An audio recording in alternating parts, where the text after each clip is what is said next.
अस्सलाम वालेकुम। वैसे तो मेरे बड़े बुरे हालात हैं और लग भी रहे हैं, 2 दिन से मैं सोया नहीं हूँ। लेकिन गुज़िश्ता 48 घंटे के जो वाक़यात हुए अक्रॉस पाकिस्तान, कराची में, अक्रॉस पंजाब और यहाँ इस्लामाबाद में खैबर पख्तूनख्वा से जो मार्च हुई, उसके नतीजे में पाकिस्तान की सियासत जो है वो यकसर तब्दील हो गई है। उसमें बहुत बड़ी एक ड्रामेटिक तब्दीली जो है वो आ गई है, जिसे समझना जो है बहुत ज़रूरी है। इस पे एक ब्रीफ कमेंट इस स्टेज पे मैं चाहता हूँ कि हम कर लें। अब से कोई 1 डेढ़ घंटा पहले आपने सुना होगा कि former prime minister of Pakistan जनाब इमरान खान साहब ने सेंटोरस चौक में एक बहुत बड़े हजूम से खिताब करते हुए और डी चौक के रास्ते में उससे कुछ फासले पे उन्होंने ऐलान किया कि मैं यहाँ सोच के आया था, मैं ये वादा करके आया था कि मैं यहाँ से नहीं उठूंगा जब तक मुझे इलेक्शन की डेट नहीं मिलती। लेकिन 2 ऐसी डेवलपमेंट्स हुई हैं जिन्होंने मेरी सोच में और फैसले में तब्दीली कर दी है। एक डेवलपमेंट ये हुई है कि ये जो हुक्मरान इस वक़्त हैं, जिसको वो इम्पोर्टेड रजीम कहते हैं, शरीफ ज़रदारी हुकूमत, इन्होंने हमें इस तरह से पुलिस से लड़ा दिया है पूरे मुल्क में कि इससे खतरा है कि अगर ये सूरत हाल जारी रहती है, ये फिर कोशिश करेंगे और मुल्क में एक इंतशार जो है वो फैल सकता है। दूसरा ये कि इन्होंने अफवाज पाकिस्तान को बुला लिया है पार्लियामेंट की और आगे पीछे हिफाजत करने के लिए। और इससे पाकिस्तान खतरा ये है कि पाकिस्तान के अवाम और अफवाज पाकिस्तान एक दूसरे के आमने सामने आ सकते हैं। ये सूरत हाल हमें इसलिए कबूल नहीं है कि पुलिस भी हमारी है, अफवाज भी हमारे हैं, अवाम भी हमारे हैं और हम इंतशार नहीं फैलाना चाहते, फैलाना चाहते। और हमारी तो कोशिश ये है, हमारे नबी की भी हदायत यही है कि लोगों को इकट्ठा करो, उनमें इत्तेहाद पैदा करो। और हमारी भी कोशिश है कि हम कौम को यकजा करें, उसे मुत्तहद करें, उसे इकट्ठा करें। इसलिए हम इस सूरत हाल को जो है, हम इस सूरत हाल को इनकरेज नहीं करना चाहते, हम इस गेम में, इस ट्रैप में पड़ना नहीं चाहते। और मैंने फैसला ये किया है कि मैं इन हुक्मरानों को ये अल्टीमेटम दे रहा हूँ, ये डिमांड दे रहा हूँ कि 6 दिनों के अंदर अंदर हमें आप इलेक्शन की तारीख दे दें। और अगर इलेक्शन की तारीख हमें नहीं देते, यानी 31 मई के फौरन बाद दे दें, 1 जून 2 जून को। और अगर नहीं देते तो फिर मैं एक बार फिर हम पूरे पाकिस्तान से इकट्ठे होकर आएंगे, 30 लाख लोग यहाँ पे वापस आएंगे और आपसे हम इलेक्शन डेट लेंगे। और हमने मतलब उनका इशारा ये भी है था एक रफली कि हमने सुप्रीम कोर्ट जो है उसने भी हमें कह दिया है कि हमें मुजाहरे करने की और पीसफुल डेमोन्स्ट्रेशन करने की इजाजत है। अब ये जो कुछ भी इमरान खान साहब ने कहा, ये एक पॉलिटिशियन का बेस्ट पॉसिबल एक्सप्लेनेशन है, ये एक पॉलिटिकल स्पीक है। असल हकीकतें बिल्कुल भी इस तरह की नहीं है। असल हकीकतें मैं कुछ समझाता हूँ आपको पॉइंट्स में। 4-5 बड़ी की डेवलपमेंट्स हैं जो हुई हैं गुज़िश्ता 48 घंटे में। ये उससे पहले से हो रही थी, लेकिन वो अब हमारे सामने आ गई। सबसे ज़्यादा जो बड़ी इम्पोर्टेंट डेवलपमेंट पिछले 48 घंटे में हुई है, जिसका इमरान खान ने हल्का-सा ज़िक्र भी किया, लेकिन वो उससे कहीं ज़्यादा तवज्जो माँगती है। वो ये है कि तहरीक-ए-इंसाफ, जिसे 2010 और 2014 के दरमियान एक मम्मी-डैडी पार्टी, एक बर्गर पार्टी के तौर पे देखा गया था। इसमें अपर मिडल क्लास के लड़के-लड़कियाँ हैं, नौजवान हैं, फैशनेबल लड़के-लड़कियाँ हैं, जो आइडियलिस्टिक बातें करते हैं, जो नारे मार सकते हैं, गाने गा सकते हैं, लेकिन वो एक सियासी तहरीक जो है, वो नहीं चला सकते हैं। या वो चला सकते हैं तो ट्विटर पे चला सकते हैं, फेसबुक पे चला सकते हैं, टीवी के ऊपर आके बात कर सकते होंगे, लेकिन वो दर हकीकत एक फ़ाल फंक्शनल पॉलिटिकल फ़ोर्स नहीं है। गुज़िश्ता 48 घंटे में पाकिस्तान की सियासी जमातों ने, पाकिस्तान के मीडिया ने, दुनिया भर ने, पाकिस्तान के शहरियों ने और पाकिस्तान के इदारों ने बड़े गौर से ये देखा कि वो तहरीक-ए-इंसाफ इमरान खान की पार्टी, जिसे कंटेम्प्ट से और एक अज़राह मज़ाक उसको मम्मी डैडी पार्टी कह के पुकारा जाता था, जिसके बारे में सारी असम्पशन्स राना सनाउल्लाह की और बाकी सारी जमातों की ये थी कि ये तो मेल्ट कर जाएंगे। और जिनके लिए 2014 में जब धरना देने के लिए आए थे, तो एक सिक्योरिटी शेल के तौर पे डॉक्टर ताहिरुल कादरी साहब की जो जमात के लोग थे, 4,000 लोग, उनको उनके साथ लगाया गया था ताकि तहरीक इंसाफ के लोगों को पुलिस के तशद्दुद से और जबर से महफूज रख सकें। बिकॉज असम्पशन ये थी कि तहरीक इंसाफ के लड़के लड़कियां और लोग जो हैं, जब उनको लाठियां पड़ेंगी, आंसू गैस पड़ेगी, तो वो मेल्ट डाउन हो जाएंगे, वो उसका मुकाबला नहीं कर सकेंगे। लेकिन गुज़िश्ता 48 घंटे में पाकिस्तान के मौरख ने यह देखा कि वो सियासी जमात जो है, उसने एक स्ट्रीट फाइटिंग मशीन की शक्ल इख्तियार कर ली है, जिसकी डेमोन्स्ट्रेशन जो है वो कल शाम को बहुत ही इफेक्टिव तरीके से यहाँ इस्लामाबाद के अंदर हुई, जहाँ खैबर पख्तूनख्वा से बहुत बड़ी तादाद में जब लड़के यहाँ पहुंचे। इस्लामाबाद की लड़कियां थी, साउथ पंजाब के लड़के थे, नौजवान लोग थे। और उन लोगों ने इस्लामाबाद की पुलिस से और एफसी के साथ जिस किस्म की लड़ाई 7 बजे शुरू की, जो सुबह के 5 बजे तक जारी रही, जिसमें पुलिस ने हजारों, सैकड़ों नहीं, मैं आपको सच बता रहा हूँ, मैं यहाँ मौजूद था, सैकड़ों नहीं, हजारों उन्होंने सुई गैस के शेल फायर किए। एक एक मिनट के अंदर वो दो दो तीन तीन शेल जो है फायर करते थे। और यहाँ पर सैकड़ों की तादाद में, कम से कम 1000 के करीब कंबाइंड स्ट्रेंथ थी पुलिस की, एफसी की, जिन्होंने कंटेनर रखे हुए थे, जिनके पास बख्तर बंद गाड़ियां थी। लेकिन باوجود اس تقریباً 10 یا 12 گھنٹے کی جو لڑائی ہے جو شام کو تقریباً 6:30-7 بجے شروع ہوتی ہے اور صبح کے 5 بجے تک جاری رہتی ہے، یہ 10-11 گھنٹے کی انٹینس فائٹنگ ہے جس میں لیئر آفٹر لیئر پولیس ان کو یہاں سے ڈسپوز کرنے کی کوشش کرتی ہے، نکالنے کی کوشش کرتی ہے، ڈسپلیس کرنے کی کوشش کرتی ہے، لیکن ویو آفٹر ویو یہ مار کھاتے ہیں، واپس آتے ہیں، جبکہ پولیس جو ہے اس کے پاس بہترین اسلحہ ہے، پولیس کے پاس بہت زبردست فورس پروٹیکشن ہے اور ان نوجوانوں کے پاس کچھ یا تو پتھر ہیں، اس کے علاوہ اپنے ہاتھ ہیں اور کچھ بھی نہیں۔ اور اس پورے پروسیس کے اندر سینکڑوں نوجوان ایسے ہیں، 100 سے زیادہ ایسے ہیں جو زخمی ہوتے ہیں، معمولی زخموں سے شدید زخمی ہوتے ہیں جب ان کو آنسو گیس کے شیل لگتے ہیں، جو جو جب شیل گرتے ہیں، جب یہ شیل گرتے ہیں ٹیئر گیس کے تو اس وقت وہ جل رہے ہوتے ہیں، اس سے کپڑے بھی جلتے ہیں، اس سے کھال بھی جلتی ہے، اس سے اسکن بھی جلتی ہے۔ لیکن یہ جو تحریک انصاف کے کیڈر ہیں یہ یہاں جمے رہتے ہیں اور صبح کے قریب پولیس جو ہے وہ ریئلائز کرتی ہے کہ اس کے پاس کوئی آپشن نہیں ہے ماسکو ایس کے کہ اب اس کو ہولڈ کرنا چاہیے۔ یہ وہ ایک بہت امپورٹنٹ پولیٹیکل ڈیولپمنٹ ہے جس نے پاکستان کی پالیٹکس کے جو ڈائنامکس ایکویشنز اور کیلکولیشنز ہیں انہیں بدل دیا ہے۔ اچھا، اس میں 2-3 پوائنٹس بڑے امپورٹنٹ ہیں، اس پہ ویسے تو ایک الگ سے ڈیٹیل ویڈیو کرنی چاہیے۔ اس سے پہلے پاکستان میں اس قسم کے ڈیڈیکیٹڈ کیڈرز اگر دیکھے گئے تھے اسٹریٹ فائٹنگ کے تو وہ 1970s میں اسلامی جمعیت طلبہ کے ہوتے تھے جو پنجاب یونیورسٹی کے اندر خاص کر کے یا پنجاب میں ان کی تحریک تھی اور جن کا سیاسی تعلق جو تھا وہ جماعت اسلامی سے تھا۔ اب وہ ان کے اسٹریٹ فائٹنگ کیڈرز اس طرح کے نہیں رہے لیکن 1977 کی جو پی این اے کی موومنٹ تھی ذوالفقار علی بھٹو کے خلاف، وہ وہ بیسکلی طور پہ اسلامی جمعیت طلبہ ہی کی کامیابی تھی جنہوں نے بھٹو کی حکومت اور اس کی federal security force F S F کو بے دست و پا کر کے رکھ دیا تھا۔ اس کے علاوہ ہم نے ریسنٹ ایئرز میں اگر کیڈرز دیکھے تو ہم نے ڈاکٹر طاہر القادری کے 2014 میں کیڈرز دیکھے۔ یہ جو مجھے ابھی بھی افیکٹ ہے یہ ساری ٹیئر گیس کا افیکٹ ہے جو اس پوری بلڈنگ میں جہاں میں ہوں یہاں پھیلا ہے، کیونکہ میں کئی دفعہ باہر ابھی گیا ہوں تو ابھی تک اس کی کھانسی اور افیکٹ جو ہے وہ چل رہا ہے۔ بہرحال تو اسلامی جمعیت طلبہ کے علاوہ ڈاکٹر طاہر القادری کا فائٹنگ کیڈر دیکھا گیا۔ یہ ریسنٹ ایئرز کے اندر ہم نے 2015 یا 16 کے بعد ہم نے دیکھا Tehreek Labbaik Pakistan T L P کا۔ لیکن یہ تینوں کیڈرز تھے، یہ ایک طرح سے ریلیجس آئیڈیالوجی کے کیڈر انہوں نے اپنی سیاست جو ہے وہ بلڈ کی۔ لیکن اس تحریک انصاف کے جو فائٹنگ کیڈرز ہیں ان کی جب آپ باتیں سنتے ہیں، اور میں ساری رات ان کی باتیں سنتا رہا ہوں، صبح بھی میں نے بہت سے لوگوں کے انٹرویوز کیے، رات کو بھی مجھے ان کی باتیں سننے کا موقع ملا، یہ انہوں نے جو فیروسٹی دکھائی ہے، ان کا سینس آف بلیف جو ہے وہ ایک ریلیجس نیشنلزم کا سینس آف بلیف ہے جس میں پاکستانی قومیت کو انہوں نے مذہب کے ساتھ، اسلام کے ساتھ جوڑ دیا۔ یہ وہ پورٹنٹ چیز ہے جس کا میں نے پہلے کئی دفعہ ویڈیوز میں ذکر کیا کہ پاکستان کو ریلیجس نیشنلزم کی ضرورت ہے۔ جس طرح کی سیاسی آرگنائزیشن ہندوستان میں کبھی کانگریس کے پاس تھی، ابھی بھی ہے، اور جو اب اس کو بہت اس سے بہتر آرگنائزیشن شو کی ہے بھارتیہ جنتا پارٹی نے، آر ایس ایس نے، اس سے ملتی جلتی اس حد تک تو نہیں پہنچی، اتنی سوفیسٹیکیشن نہیں ہے، اتنی آرگنائزیشن نہیں ہے، لیکن اس طرح کی ایک کیپیبلٹی جو ہے وہ تحریک انصاف کے ان کیڈرز نے ڈیولپ کر لی ہے۔ اور جیسے کہ میں نے آپ کو بتایا کہ اس میں ساؤتھ پنجاب کے بھی بہت لوگ تھے، لیکن پرنسپلی طور پر یہ خیبر پختونخوا کے نوجوان تھے اور اسلام آباد کی بہت سی لڑکیاں بھی یہاں پہ تھیں۔ کمال ہے، مطلب ساری رات وہ آنسو گیس کا مقابلہ یہاں پہ کرتی رہیں۔ تو بھلے ایک بہت بڑی پولیٹیکل ڈیولپمنٹ ہے جس کا ایک سرٹن امپیکٹ ہے، جو امپیکٹ جو ہے وہ پیدا ہوا۔ لیکن اب یہ ایسے عمران خان صاحب کو یہ ہو گیا کہ میں 6 دن کا الٹیمیٹم دوں گا اور 6 دن کے بعد میں دوبارہ آ سکتا ہوں۔ دوبارہ آنے کا تو وہ ویسے ہی کہہ رہے ہیں، دوبارہ ان کو آنے کی ضرورت نہیں پڑے گی۔ میری سینس یہ ہے کہ ایک طرح سے ان کو ایک ٹیسٹ ڈیل، یہ اپروول اس چیز کا مل گیا ہے کہ حکومت 31 مئی تک اعلان کر دے گی اسمبلیز کو ڈیزالو کرنے کا، یہ 1 جون کو کر دے گی، ان کو ایک الیکشن کی اس کے بعد ممکنہ ڈیٹ مل جائے گی، ایک انٹرم سیٹ اپ جو ہے وہ آ جائے گا۔ یہ کیسے ہوا؟ اس کے اندر بہت سی چیزیں، ایک تو یہ ہے کہ شریف زرداری رجیم پرنسپلی طور پہ پی ایم ایل این جو ہے اس کے اندر تو یہ بحث بہت دیر سے جاری تھی، اس کے اندر ایک بہت بڑا دھڑا ایسا تھا جو سمجھتا تھا کہ اس حکومت تو اس مخلوط سیٹ اپ جو ہے اس میں مضبوط فیصلے نہیں کیے جا سکتے، اس میں جلدی سے جلدی نکل جانا چاہیے اور ہمیں بجٹ بھی نہیں دینا چاہیے اور بجٹ سے پہلے ہمیں اس میں سے نکل جانا چاہیے۔ لیکن پھر آپ نے دیکھا کہ گزشتہ چند دنوں میں، 2 ہفتوں میں بڑا ایک ہارڈ ریزولو سامنے آیا کہ اگر ہم عمران خان کی بات سن کے حکومت چھوڑ دیتے ہیں، اسمبلیاں ڈیزالو کر دیتے ہیں، تو پھر تو ہم عوام کے سامنے عمران خان کو سرنڈر کر دیں گے، تو نہیں، ہم تو 14 مہینے بیٹھ کے حکومت کریں گے، ہم سخت فیصلے کریں گے۔ یہ جو ساری تھنکنگ تھی کسی حد تک پوسچرنگ بھی تھی، لیکن اس میں ایک ایلیمنٹ یہ بھی تھا کہ امید یہ تھی کہ چونکہ امریکہ کے ساتھ انسٹیٹیوشنل لیول میں بات ہوئی ہے، آئی ایم ایف کے حوالے سے جب انسٹیٹیوشنل بات ہوئی تھی اب سے تقریباً 2-3 ہفتے پہلے، اور اس کے بعد آپٹکس کے پرپزز کے لیے بلاول زرداری کو امریکہ بھیجا گیا، اور توقع یہ تھی کہ واشنگٹن ایک سگنل کرے گا آئی ایم ایف کو، اور آئی ایم ایف جو ہے وہ پیٹرول کے اور इलेक्ट्रिसिटी की जो प्राइसेस हैं, पेट्रोल डीजल इलेक्ट्रिसिटी के प्राइसेस को बढ़ाए बगैर ही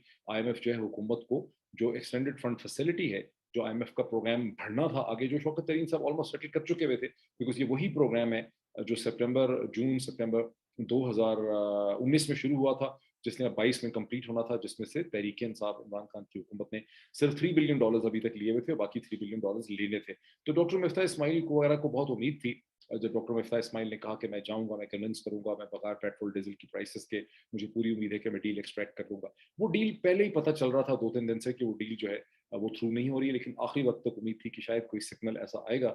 कि वो डील जो है वो मिल जाएगी, लेकिन वो डील जो है वो नहीं हो सकी। और आईएमएफ ने, और बेसिकली अमेरिका का सिग्नल उसमें नहीं आ सका। अमेरिका का सिग्नल क्यों नहीं आया, मैंने आपको एक से ज़्यादा वीडियो में बताया कि अमेरिका ने बहुत तशवीश से देखा कि ये शरीफ जरदारी रजीम 8-10 जमातों का जो बना है पाकिस्तान के अंदर, ये इनहेरेंटली बहुत अनस्टेबल है, बहुत अनपॉपुलर है। और इसका उनको इस तरह से भी पता चला कि अमेरिका के अंदर जो पाकिस्तानी डायस्पोराज हैं, वो बिल्कुल ही, उनमें कोई 1% भी अप्रूवल नहीं है इस हुकूमत का, वो 1-2% भी नहीं है इस हुकूमत का अप्रूवल, कि मुझे तसलसल वाशिंगटन से पता चल रहा है। और जब बिलावल जरदारी वहाँ पे आए तो पाकिस्तानी डायस्पोरा ने बिलावल जरदारी के साथ सख्त नापसंदीदगी का इजहार किया, जिसको वाशिंगटन के जो सर्कल्स हैं, स्टेट डिपार्टमेंट के क्लोज जो सर्कल्स हैं, हुकूमत के क्लोज सर्कल हैं, वहाँ की इंटेलिजेंस कम्युनिटी नोट किया कि देखने में तो बिलावल भुट्टो बड़े हैंडसम स्मार्ट स्मार्ट लगते हैं, लेकिन उनको पाकिस्तानी कम्युनिटी जो है वो बिल्कुल भी पसंद नहीं करती। मुझे तो ये पता चला है कि 1% भी उनकी अप्रूवल रेटिंग नहीं है। हालांकि आसिफ अली जरदारी साहब ने वाशिंगटन के जो की प्लेयर्स हैं उनके अंदर खासी इन्वेस्टमेंट की है गुज़श्ता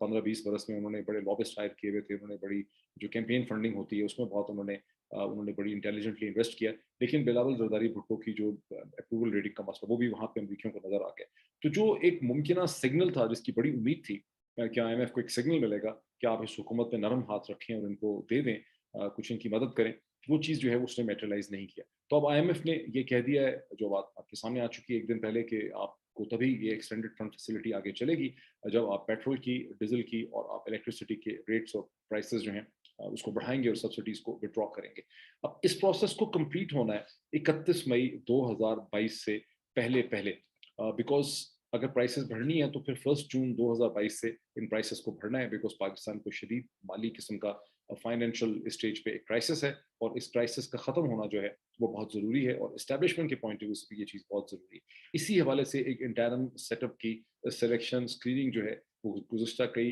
दिनों से हो भी रही थी। अब सूरत हाल इस किस्म की डेवलप कर गई है कि शरीफ जरदारी रजीम ने ये कैलकुलेट किया है, और ये कैलकुलेशन उनकी इस ये इमरान खान साहब की जो लॉन्ग मार्च है, इससे पहले से ये उनकी कैलकुलेशन चल रही, अनडिक्लेयर्ड कैलकुलेशन चल रही थी कि अगर हम, और जिस वजह से प्राइम मिनिस्टर शहबाज शरीफ साहब ने रिक्वेस्ट किया एक joint session of the parliament, जो कि अब प्रेसिडेंट आरिफ अलवी साहब ने आज सुबह उसको बुला लिया है, और आज शाम के 4 बजे ये जॉइंट पार्लियामेंट्री सेशन जो है वो शुरू होगा। और एक दिन पहले से आप टेलीविजन की टिकर देख रहे हैं कि इस जॉइंट सेशन के अंदर दो कम अज़ कम बेसिक चीज़ें हैं। एक तो इलेक्ट्रॉनिक वोटिंग मशीन के कानून को ख़त्म कर रहे हैं, यानी कि वोटिंग जो है, जब भी इलेक्शन होगा वो इलेक्ट्रॉनिक वोटिंग मशीन से नहीं होगा, पुराने तरीके से होगा। दूसरी चीज़ ये है कि वो कह रहे हैं कि ओवरसीज़ वोट को, ओवरसीज़ पाकिस्तानीज़ का जो वोट है उसे हम क्लब कर देते हैं चंद नशस्तों में, यानी 2 नशस्तें उनको नेशनल असम्बली में दे देते हैं, एक-एक नशस्त उनको प्रोविंशियल असम्बलीज़ में दे देते हैं, 2 सीटें उनको सेनेट में दे देते हैं, और जो बेसिक कॉन्स्टिट्यूशनल राइट है ओवरसीज़ पाकिस्तानी का, जो उनको तहरीक इंसाफ ने अपने कानून साजी के थ्रू दिया है, और जो बिल्कुल आईनी पाकिस्तान के थ्रू है और as per the international best practices है, जिसमें आपने उन्हीं हलकों में उनका वोट काउंट होगा जहाँ के वो हैं। अगर मुल्तान के हैं, बुरेवाला के हैं, तो वहाँ काउंट होगा, लाहौर के हैं, इस्लामाबाद के हैं, तो वहाँ काउंट होगा। तो ऐसा नहीं होगा कि उनकी सीटें अलग होंगी और यूँ उनकी आप ताकत को कंटेन नहीं करेंगे। और उसकी इम्प्लीकेशन, उसकी उसकी असल वजह ये है कि ओवरसीज़ वोटर जो है वो 90% से ज़्यादा तहरीक इंसाफ को वोट डालेगा। ये हम कई दफ़ा डिस्कस कर चुके हैं। पीपीपी और पीएमएल चाहते हैं कि उसके वोट की पावर को रिड्यूस किया जाए, बिकॉज़ उन्होंने ये एस्टिमेट किया है, पीटीआई ने भी ये एस्टिमेट किया हुआ है कि अगर ओवरसीज़ वोट उस तरह से डले जिस तरह से आईनी पाकिस्तान कहता है, तो तकरीबन 176 हलकों के अंदर वो एक डिसाइसिव उसका इम्पैक्ट होगा, और इसको पीपीपी और पीएमएल और बाकी जमातें, मौलाना वगैरह जो हैं, वो ख़त्म करना चाहते हैं। तो ये 2 एलिमेंट पे कानून साज़ी भी करना चाहते हैं। उसके अलावा 2 मेंबर जो हैं इलेक्शन कमीशन पाकिस्तान के, उनको ये हुकूमत जो है लगाना चाहती है। उसके अलावा ये नैब के चेयरमैन को बदलना चाहते हैं, और राजा रियाज साहब जो हैं, जो मुनर्रफ अरकान में है, वो इस वक्त लीडर ऑफ द अपोजिशन बन चुके हैं। जो मुनर्रफ अरकान है उन्होंने नहीं ज्वाइन किया हुकूमत के बेंचेस को। और ये भी माइंड में रखिए कि अगर इमरान खान साहब असम्बली से ना निकलते तो एक पूरी तैयारी ये थी कि पीटीआई के अंदर कुछ फॉरवर्ड ब्लॉक खड़े किए जाएं, ताकि एक मसनूई किस्म की अपोजिशन बन जाए और तहरीक इंसाफ एक छोटी जमात होकर नेशनल असम्बली में रहे। लेकिन इमरान खान साहब ने बड़ी कमाल होशियारी की, उनको ये पूरी चीज़ समझ आ गई, तो वो असेंबली में से निकल गए और असेंबली से निकलने की वजह से ही ये पॉलिटिकल पल्स उन्होंने जनरेट की, जिसके नतीजे में अब मुमकिन है, जैसे कि मैं आपको एक्सप्लेन कर रहा हूँ, कि उनको एक इलेक्शन डेट जो है वो मिल जाएगी। अच्छा, किस्सा मुख्तसर ये है कि आप इसको इस तरह से कह सकते हैं कि जो प्लॉट बनाया गया था कहीं, आप कह लें कि जून जून 2021 से जो प्लॉट बनने लगा था एक नया निज़ाम और नई हुकूमत लाने का, और जिसके तहत इन सब लोगों को इकट्ठा किया गया था, जिसमें फ़ौरन मदद भी थी, वो सारा का सारा प्लॉट जो है वो फ़ेल हो गया। वो सारा का सारा प्लॉट फ्रैक्चर हो गया, उसके टुकड़े हो गए, और इस स्टेज पे आप ब्रेविडो स्पीचेज़ सुन रहे हैं बहुत से लोगों की कि नहीं, हमें 14 महीने मुकम्मल करने हैं, हम तो छोड़ेंगे नहीं, हम तो ये करेंगे, वो करेंगे। लेकिन बैलून फट गया है, बैलून में से सारी हवा जो है वो निकल गई है, और इसका अब कोई चलने का कोई इम्कान नहीं। नहीं, कोई ऐसा ज़ी शऊर सियासतदान नहीं है जो आपको जो ये कहे, ख़ास उसका ताल्लुक पीएमएलएन से क्यों ना हो, जो ये कह सके कि ये हुकूमत और ये निज़ाम जो है वो 14 महीने कंप्लीट कर सकता है। और उसमें जो बहुत बड़ी वजह ये है कि जिस किस्म की रेजिस्टेंस इमरान खान और तहरीक-ए-इंसाफ ने ऑफ़र की है, जिस किस्म का नैरेटिव उन्होंने शेप कर दिया है, इसने ऐसा एक गंभीर पॉलिटिकल चैलेंज खड़ा कर दिया है इस पूरे सेटअप के लिए, जिसको डिफीट करने के लिए उनके पास किसी किस्म की कोई चीज़ नहीं है। अच्छा, अब आपको एक वीडियो याद होगी कि 2 दिन पहले मैंने एक वीडियो की, जिसमें जिसका उन्वान ये था कि Punjab's night of terror and general Sanaullah's war against Imran Khan and PTI. इस वीडियो के अंदर ये 48 घंटे पहले मैंने की थी, और इसको मैंने 2-3 दफ़ा ट्वीट भी किया था। अच्छा, एक चीज़ मैं कहूँगा कि जो कुछ मैं अभी कह रहा हूँ, क्योंकि बड़ी जल्दी-जल्दी मैं ये समझाना चाह रहा हूँ, बड़ा थका हुआ हूँ। मेरे ट्विटर हैंडल आप ज़रूर देख लें, साथ गुज़िश्ता 48 घंटों में मैंने बहुत से ट्वीट्स किए हैं, पिछली वीडियो के भी जो मैंने ट्वीट्स किए हैं, तो वहाँ पर भी आपको एक पिक्चर जो है इन सब चीज़ों के हवाले से मिलेगी, कॉम्प्लीमेंट्री, जो मैं कह रहा हूँ इस वीडियो के अंदर, वो आपको मेरे ट्वीट्स के अंदर भी मिल जाएगी। उस वीडियो में, जो मैंने 2 दिन पहले की थी, मैंने ये कहा था कि इमरान खान साहब को धरना नहीं चाहिए। इमरान खान साहब को परेड ग्राउंड में या किसी आई-9 के पार्क में या जी-9 के पार्क में नहीं बैठना है, एफ-9 के पार्क में, बिकॉज़ धरना उनकी ताकत को, उनकी तमाम जो इम्पैक्ट है उसको ख़त्म कर देगा। धरना पहले दिन जो उसकी तकरीर होती है, वही इम्पोर्टेंट होती है। जब आप एक पार्क में कहीं बैठ जाते हैं, तो आपकी तमाम जो पावर है वो न्यूट्रलाइज़ हो जाती है। वो चीज़ें पहले इस्लामाबाद ने देख ली हैं, निज़ाम ने देख ली हैं, उसका कोई इम्पैक्ट नहीं है। तो इमरान खान साहब को धरने से बचना चाहिए। इस हवाले से मैंने वीडियो भी की, मैंने इसके हवाले से बहुत भी ट्वीट भी किए कि इमरान खान की कामयाबी ये है कि उनको एक उनकी इमरान के यानी हुकूमत की रिक्वायरमेंट ये है कि इमरान खान को किसी परेड ग्राउंड में लाके बिठा दें, और उन्हें कहें कि कर लें आप बंदोबस्त पानी का, दूध का, खाने का, और लोगों के लैट्रिन्स का और टॉयलेट का, और इस गर्मी में आप बैठ जाएँ, हमें कोई एतराज़ नहीं है, और अदालत से हुक्म हासिल कर लें, इंतज़ामिया कह दे कि यहाँ बैठ जाएँ, और ये फिर हुकूमत की एक बहुत बड़ी कामयाबी होगी, और इमरान खान साहब की बहुत बड़ी नाकामी होगी अगर उनको धरना देना बैठ पड़ गया। और इमरान खान साहब की रिक्वायरमेंट ये है कि उनको 24 से 48 घंटे में, जब एक दफ़ा वो प्रोसेस शुरू कर बैठते हैं अपना लॉन्ग मार्च का, तो उनको 24 से 48 घंटे में एक डील चाहिए। कोई उनको वो डील दे दे, कोई से मेरा मतलब बड़ा क्लियर है कि वही डील दे सकता है जो डील पे इम्प्लीमेंट भी करवा सकता है। तो उनको एक डील चाहिए, और वो डील ये है कि मुझे इलेक्शन चाहिए, उसकी मुझे इलेक्शन की डेट चाहिए। और वो डील उनको मिल नहीं रही थी, इससे पहले उन्होंने जितने जलसे किए 20 तारीख तक वो दे के बैठे रहे। मुल्तान का जब उन्होंने जलसा किया तो उन्होंने यही कहा कि मैं अभी कुछ ऐलान करूँगा, मकसद उनका ये था कि उनको एक डील जो है, उनको एक प्रॉमिस मिल जाए, लेकिन वो प्रॉमिस उनको नहीं मिल सका। और अगर आपने 1 दिन पहले की मोहतरमा मरीम नवाज़ साहिबा की बहुत ही गुस्से की आपने एक प्रेस कॉन्फ्रेंस सुनी हो, तो उसमें उन्होंने यही कहा कि जी पीटीआई ने हमसे डील लेने की बड़ी कोशिश की है, लेकिन नवाज़ शरीफ साहब से लंदन में जब बात हुई तो उन्होंने कहा कि उनको कोई डील नहीं देनी है, वगैरह-वगैरह एंड सो ऑन। तो उसमें भी कुछ थोड़ी-सी हकीकत ज़रूर है कि ऐसी बातचीत चल रही थी, लेकिन नून का जो प्रिंसिपल फोर्स भी इस हुकूमत में ज़ाहिर है नून ही की है। तो नून का जो बेसिक रीज़न था वो ये था कि अगर इमरान खान और तहरीक-ए-इंसाफ के माँगने पे हम इनको इलेक्शन की डेट देते हैं, तो हम ज़ाहिर है कि अवाम के सामने हमारे पास फिर क्या नैरेटिव रहेगा, हमारे पास क्या बयानिया रहेगा। उनके अंदर से वो कन्विंस थे कि ये हुकूमत जो है वो चल नहीं सकती, और हम इस बजट से भी हमें बचने की ज़रूरत है। लेकिन इमरान खान को अगर हम देते हैं तो ज़ाहिर है कि हम लूज़र लगते हैं। तो ये वो सूरत-ए-हाल थी। अच्छा, अब इसमें एक चीज़ है जो बहुत एक और बड़ा इंटरेस्टिंग पॉइंट है कि जो नाइट ऑफ टेरर अनलीश की 23 तारीख की रात को, 24 तारीख की मॉर्निंग को अक्रॉस पंजाब, जहाँ 4000 से ज़्यादा रेड किए गए, 1100 घरों के दीवारें फैलांगी गई, दरवाजे तोड़े गए, गेट तोड़े गए, बच्चों को मारा गया, औरतों को हरासा किया गया, सर्वेंट्स को मारा पीटा गया, सैकड़ों लोगों को गिरफ्तार किया गया, बहुत बदतमीजी की गई डेलिबरेट तरीके से, जिसके बारे में पुलिस सोर्सेज ने मुझे बताया कि मकसद ही ये था कि आपने पंजाब के मतवस तबके को हरासा करना है, और जहन में ख्याल ये था कि मम्मी डैडी सारा अफेक्शन है, तो आप इसको डराएंगे, और उसमें कामयाबी भी हुई, क्योंकि सेंट्रल पंजाब से, लाहौर वगैरह से इतना खौफ व हरास मचा दिया کہ جو لوگ اسلام آباد پہنچے ہیں وہ یا تو ساؤتھ پنجاب سے پہنچے ہیں یا KP سے پہنچے ہیں یا پھر وہ پنڈی اسلام آباد کے لوگ تھے. لاہور کی طرف سے، سیالکوٹ سے، فیصل آباد سے یہاں پر کوئی بہت زیادہ بڑی تعداد میں لوگ جو ہیں وہ نہیں پہنچے، بلکہ نہ ہونے کے برابر ہیں جو لوگ پہنچ سکیں. تو رانا ثناء اللہ کا جو رین آف ٹیرر تھا، اس رین آف ٹیرر کا وہ کوشچن یہ پیدا ہوتا ہے کہ انہوں نے یہ رین آف ٹیرر کیوں کیا. اس کا ایک جواب تو آپ یہ دے سکتے ہیں کہ رانا صاحب کی جو ہے وہ نیچر اس قسم کی ہے، لیکن کاؤنٹر آرگومنٹ یہ ہے کہ رانا صاحب نے جو رین آف ٹیرر انلیش کیا اس کا ان کو اپروول کیبنٹ نے دیا، اس کا اپروول ان کو نواز شریف صاحب نے دیا، اس کا اپروول ان کو پیپلز پارٹی نے دیا. یہ تو کم از کم کہنا ہے ساری پارٹی کا جو ایک پبلک نالج ہے. لیکن کیوں اتنا بڑا رین آف ٹیرر انہوں نے کیا جبکہ سیاسی یہ کبھی ہوا نہیں ہے بائی دا وے. مطلب 1980 کی سیاست جب جنرل ضیاء الحق مرحوم کی ماشاء اللہ کی حکومت تھی، اس زمانے میں اس قسم کی کریک ڈاؤنز جو ہیں وہ ہوتے تھے، لیکن اس کے بعد اس قسم کا کریک ڈاؤن جو ہے وہ پاکستان میں کسی مین اسٹریم پولیٹیکل پارٹی نے کسی دوسری مین اسٹریم پولیٹیکل پارٹی کے خلاف نہیں کیا جس قسم کا کریک ڈاؤن جو ہے وہ تحریک انصاف کے خلاف کیا گیا. اور PMLN ایک سمجھدار پولیٹیکل پارٹی ہے، اور سمجھدار پولیٹیکل پارٹیز کو احساس ہوتا ہے کہ اس قسم کا جو کریک ڈاؤن ہے اس سے ان کی اپنی سیاسی ساکھ کو نقصان پہنچتا ہے. اور اس وقت جتنے بھی ذی شعور پڑھے لکھے سمجھدار PMLN کے لوگ ہیں وہ ڈیفینیٹلی یہی سوچ رہے ہیں کہ اس سے ہمیں جو نقصان پہنچا ہے اسے ہم کیسے کاؤنٹر کریں گے، اس سے تم کا نیریٹو سارا ڈسٹرب ہو گیا. تو پھر رانا ثناء اللہ صاحب نے یہ سب کچھ کیوں کیا؟ غالباً کسی نے رانا ثناء اللہ صاحب کو یہ ٹیسٹ اور چیلنج دیا ہوا تھا کہ اگر آپ تحریک انصاف سے نپٹ سکتے ہیں، اس کو ہینڈل کر سکتے ہیں، تو پھر آپ کو پوری اجازت ہے، آپ کو اپروول ہے، آپ کر کے دیکھ لیں، آپ تحریک انصاف کو کنٹین کر لیں، اور پھر اگر ہماری ضرورت پڑی یا پھر ہم دیکھتے ہیں کہ آپ کیا کرتے ہیں. تو ہوا وہی کہ اسلام آباد کی جس بیٹل گراؤنڈ ہے جو ڈی چوک کے اوپر ہوئی، ہوا تو پورے ملک میں بہت کچھ ہے. کراچی بھی اس لحاظ سے بہت ہی امپورٹنٹ ہے. نمائش چورنگی وہاں پر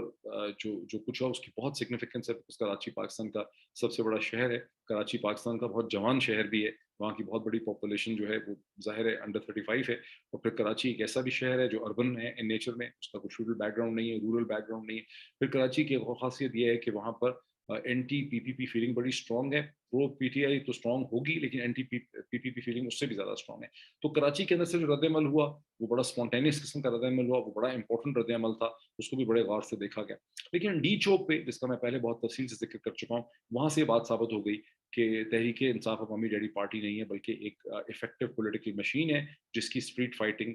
جو ہے وہ ایبلٹی جو ہے وہ ایگزسٹ کرتی. سو جب جو ڈی چوک کا جو سارا معاملہ ہوا، اس کے بعد شریف زرداری رجیم کو، پرائم منسٹر شہباز شریف صاحب کو افواج پاکستان کو طلب کرنا پڑ گیا پارلیمنٹ کی، نیشنل اسمبلی کی، سینٹ کی اور مختلف جو اور بلڈنگز ہیں ڈپلومیٹک انکلیو کی انٹری پوائنٹس کی حفاظت کرنے کے لیے. ویسے تو کبھی کوئی ڈپلومیٹک انکلیو میں گیا نہیں ہے، یہ ایک بہت بڑا ایک فکشنل قسم کا کہانی بنائی ہوئی ہے پاکستان میں، کسی نے کبھی کوشش کی بھی نہیں ڈپلومیٹک انکلیو میں جانے. لیکن افواج پاکستان کو بلا لیا. اب یہ بات ثابت ہو گئی کہ حکومت تحریک انصاف کی آنسلوٹ کو خود سے کنٹرول کرنے میں ناکام ہو گئی. ساری رات پولیس نے یہاں تشدد کیا، بہت تشدد کیا، بہت زیادہ پولیس نے زور لگایا، لیکن تحریک انصاف کے کیڈرز نے پولیس کو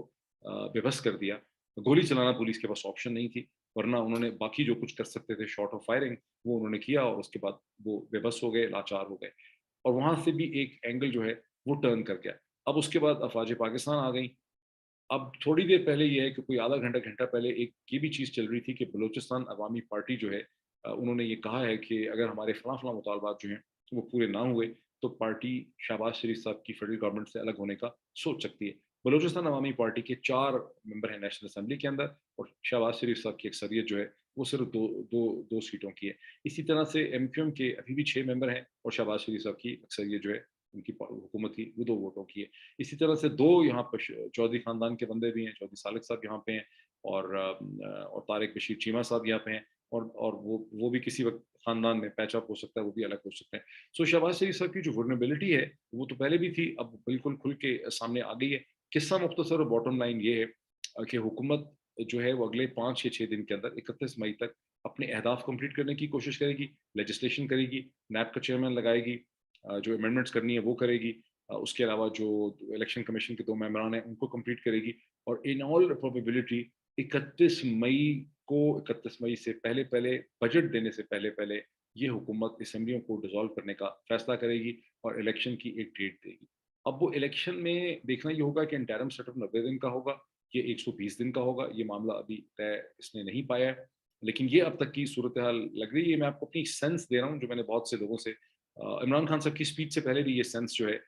وہ مجھے ملنے لگ گئی تھی جب میں یہاں صبح دوبارہ نکلا ہوں جب طوفان رک گیا تھا اور ایکسپیکٹڈ تھا کہ عمران خان صاحب بھی چوک میں آئیں گے. تو میں نے پولیٹیشین سے بات کی اور مجھے ایک سینس سمجھ آئی کہ یہاں پر بھی کوئی اب دھرنے پہ بیٹھنا نہیں چاہتا تھا. حالانکہ لوگ ٹی وی پہ کہہ رہے ہیں. اس کی وجہ یہ ہے کہ اتنی گرمی میں جب لوگ باہر سے آتے ہیں تو ان کو پانی کا بھی مسئلہ, آپ نے سنا ہوگا مسلسل اپیل ہو رہی تھی کہ پانی کی یہاں بڑی کمی ہے. لیکن پانی کے علاوہ یہاں ٹوائلٹ کا بھی مسئلہ ہے, کھانے کا بھی مسئلہ ہے, ڈفرینٹ چیزوں کا مسئلہ ہے. گرمی بہت شدید ہے, بہت ہی ظالم قسم کا سورج جو ہے دن میں نکلتا ہے. تو دھرنے کی آپشن یہاں پہ 4-5 دن کے لیے بیٹھنا جو تھا واز ناٹ این آپشن. اور جو میکسیمم ایڈوانٹیج مل سکتا تھا عمران خان صاحب کو, جیسا کہ میں نے پچھلی ویڈیو میں کہا تھا, وہ بیسکلی طور پہ رانا ثناء اللہ صاحب نے ان کو دے دیا. اگر رانا ثناء اللہ صاحب یہ تمام